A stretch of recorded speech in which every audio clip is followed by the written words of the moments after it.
Hello नमस्कार। JEE main और NEET exam को लेकर के जिस तरीके की अभी एक न्यूज चल रही है, एक न्यूज फ्लॉट हो रही है कि बोर्ड का 40% नहीं, बोर्ड का 50% जेई के एग्जाम में या नीट के एग्जाम में लिया जाएगा।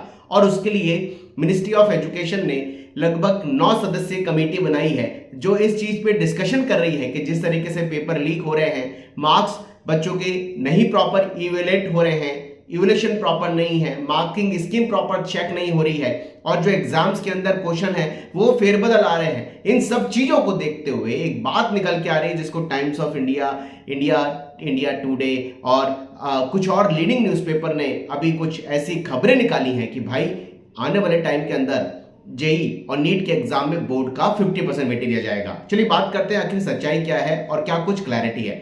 देखिए, इंपॉर्टेंट बात यह है कि बोर्ड का 40% वेटेज तो जेई मेन में लिया गया था 2013 के अंदर, 2014 के अंदर और 2015 के अंदर। 3 साल ऐसे थे जिसमें बोर्ड का 40% वेटेज और जेई के एग्जाम का 60% वेटेज लेकर के उसको नॉर्मलाइज करके जेई की ऑल इंडिया रैंक पे एनआईटी डिप्लाइड में एडमिशन दिया गया था। लेकिन अभी तक ये केवल जेई मेन में एप्लीकेबल हुआ था और जिसको 2016 के बाद हटा दिया गया था।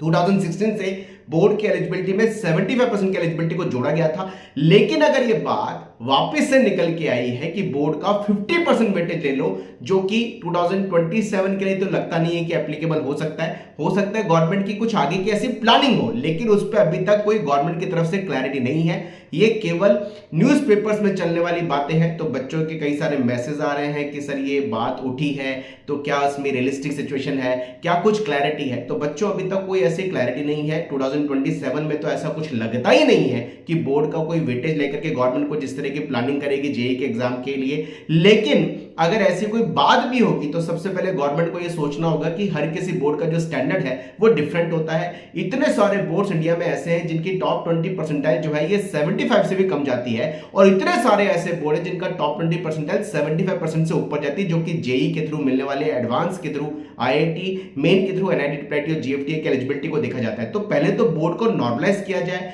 उनके स्तर को चेक किया जाए, लेवल को चेक किया जाए, उसके बाद ऐसी कुछ बातें सोची जाए जो कि हो सकता है गवर्नमेंट कुछ प्लान कर रही है। तो घबराइए मत, 2027 के लिए ऐसी कोई बात नहीं है। 28 ऑनवर्ड देखते हैं कि गवर्नमेंट किस तरफ सोचती है। लेकिन अभी ये न्यूज़पेपर में बात आई है, कहीं ऑफिशियल डिक्लेयर नहीं हुआ है कि जेई और नीट के अंदर बोर्ड का 50% वेटेज लिया जाएगा। 2013, 14 और 15 ऐसे साल थे जिसमें बोर्ड का 40% वेटेज लिया था, जेई मेन के एग्जाम का 60% वेटेज लिया था। 2016 के बाद इसको हटा दिया गया। अभी तो भाई 75% की एलिजिबिलिटी को लेकर के बच्चे परेशान रहते हैं कि बोर्ड की जो 75% की एलिजिबिलिटी जेई मेन और जेई एडवांस से मिलने वाले आईआईटी एनआईटी के लिए एप्लीकेबल होती है, जो बच्चे कई बार पूरी नहीं कर पाते और जेई के अंदर अच्छी रैंक निकाल लेते हैं, इसको लेकर भी बच्चे अनसेटिस्फाइड रहते हैं। बहुत बार देखा जाता है।